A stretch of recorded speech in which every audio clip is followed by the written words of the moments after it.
You study and study and then try to be spontaneous. I have no notes.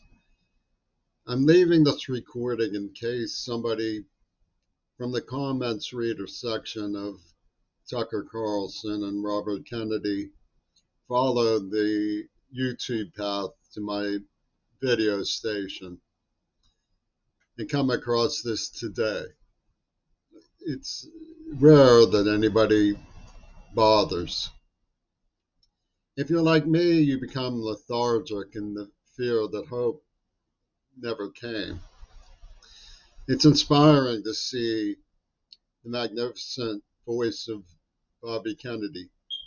I'm deaf, so I see it in closed captions. I have no idea what his voice sounds like, nor do I care.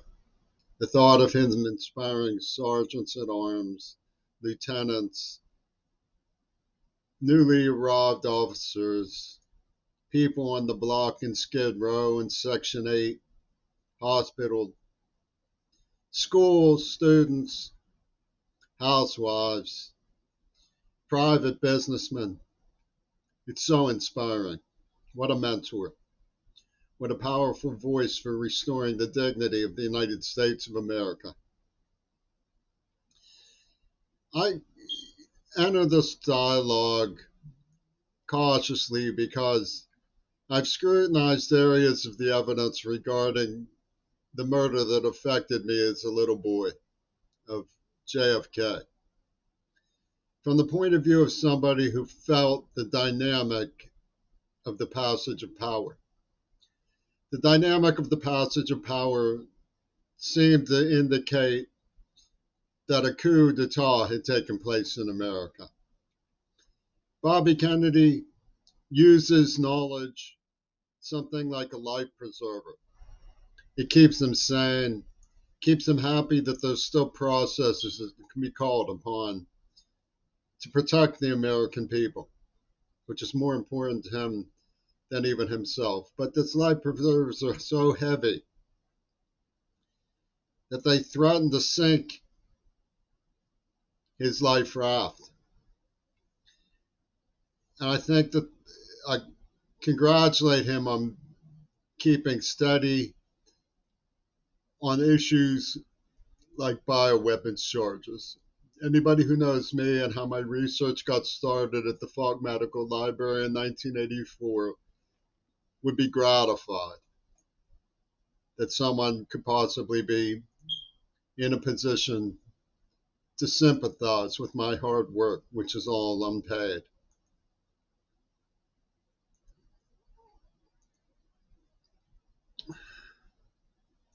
I'm getting pop-ups. Give me a moment to clear the screen so that I can continue with this discussion, because I want to touch upon what I have learned and studied about the Kennedy assassination in Dallas, which I think Bobby Kennedy is steering clear of, possibly wisely. It's important to understand that there is credible evidence that Jacqueline Onassis was party to it, in a wedge that involved her friendships with Lewinsky, the dancer, and Mick Jagger and the Beatles. I was falsely, wrongly, erroneously, and viciously set up in stagecraft, kabuki theater, to be the man holding the bag in what they claim was John Lennon's assassination. This was media illusion that implicates the Reagan administration in control of a nightmarish intelligence espionage organization we call American media. They substituted, it was a huge project, the storyline of the Warren Commission for reality, but it was child's play from the way they evacuated Lenin in the Houdini long plan. The evidence clearly shows that Ronald Reagan was involved. If you look at his film, The Killers, it was made simultaneously with the action being planned in Dallas. September, October, November, December, January 1964 is all extremely carefully planned. What took place in Dallas took place in the film The Killers. They interlink and overlap. But of course, nobody saw the Zapruder film, so there was no way that a person who saw The Killers when it was released January 1964 would have their awareness of this fact triggered. It's a retrospective necessity to compare and contrast the actions in those two cases. My research needs, I call upon professional literary critics to review the content of my presentation for improvement. I call upon detective agencies in societies like the American Library Association to review my very promising leads. These people have come after me.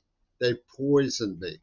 I'm not naturally in the tarnished, degraded condition that I'm in. I used to love to dance. I used to love to sing. I used to have girlfriends. I used to be attractive. They've destroyed me.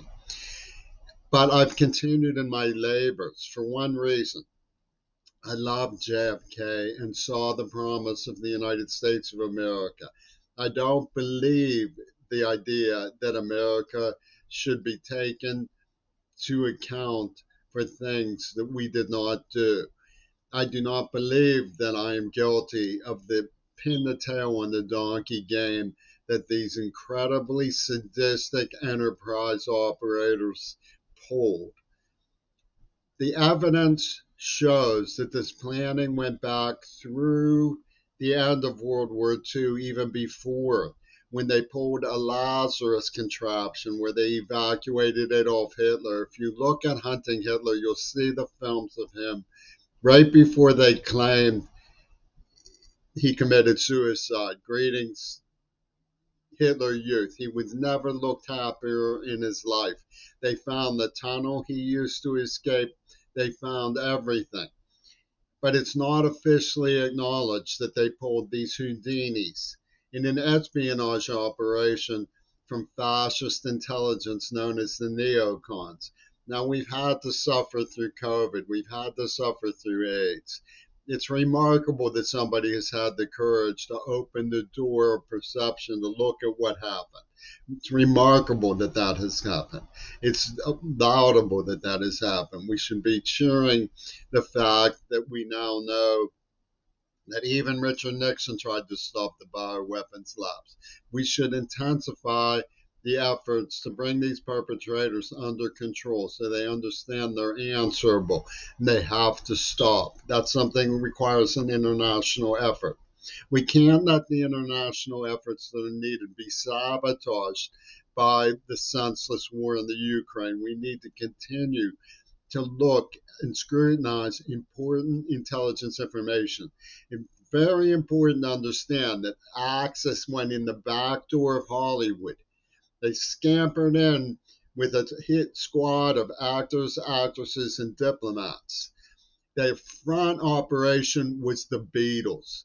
They came out of the Axis intelligence promoting the hard rocks of the royal family, like Richard, Queen Elizabeth's cousin, and entered into a dialogue through Ian Fleming and Alan Dulles. Everybody should know that Ian Fleming and Alan Dulles were confronted by J. Edgar Hoover because he didn't want them assassinating American citizens for the British intelligence services.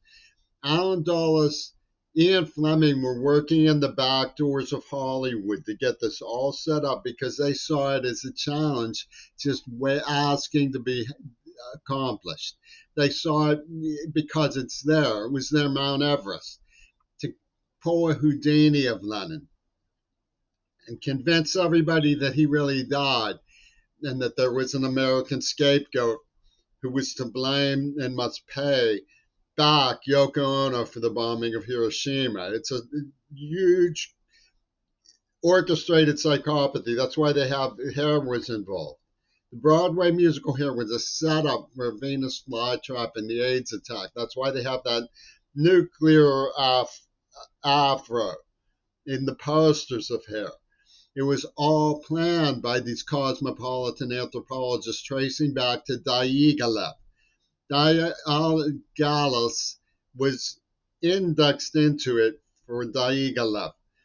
She's the one who stands outside the World Trade Center with her stiletto. She's the one with the motive in the anthrax attack. She was in immunogenetics back in the 70s. And they used the Houdini to mislead the AIDS victims. Don't rely on any sort of Spaniard in the works Green Party theorems that come out of Seattle. Look at the cold, hard truth of the Mount Everest that they decided to climb. Mass deception because it's there. That's what the whole challenge of them. And the induction began in Dealey Plaza. What you would rather believe. Dan Rather beamed down from Star Trek for that job. It was all planned as a Mount Everest of mass deception because it's there. It involved Blythe Sanders. It involved D'Annunzio of Fayum. It involved D.W. Griffith, who Alan Dulles put in charge of Radio Free Europe. And it involved Adolf Hitler because people believed he was dead. He was in Argentina. And these people from the CIA networks knew that they were working with an underground, maniacal military agency that was basically putting America in what they felt was their place. They took out Seriously Kennedy when Arnold Schwarzenegger evacuated to Europe in the Green Machine dream. The Green Machine dream is prior promoted by the people who tortured me. Did covers for Yoko Ono called Flame Over Africa. The Green Machine is part. I don't blame the kids for being out on the street about ecology. When I was young, I was out on the street about ecology. I don't blame them at all for it. But the Green Machine was part of the oil war momentum. These people, Ruth Ben Ghiat calls them the strong men. If you read her book, you will see that there's nothing but embezzlement, bribery, corruption, and illicit sex going on in the strong men mindset. And they're all funded by oil.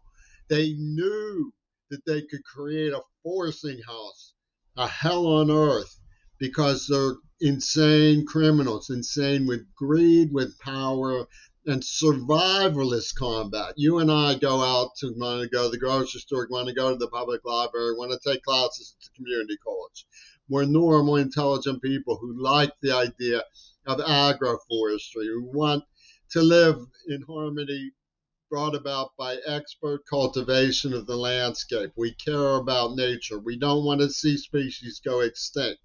That's not what these people do. They're berserkers. They want guns. They want survivalists. They have a garage where they've been stockpiling gasoline with a hot rod car for their Mad Max show. That's what's going on in the psyches of these kleptomaniacs they call giants, oligarchs. Trump represented himself to me in Pittsburgh by an ogre. Him and Richard Starkey did this. They had an ogre up on the hilltop in Shenley Park throwing boulders down the. I look up and then there's this ogre up in the hill throwing boulders. That's what kind of maniacs they are. Do not vote for them. Do not vote for them. Vote for homegrown, nature preserve, neighborhood policies, and get a life when it comes to the toxic mentality about countries like Russia and China, because these are ancient civilizations who wanted the best for their people too. We can learn to get along. It's not a mistake to engage in negotiations and diplomacy. It's not a mistake. Engage in negotiations and diplomacy. Learn something, be something, do something.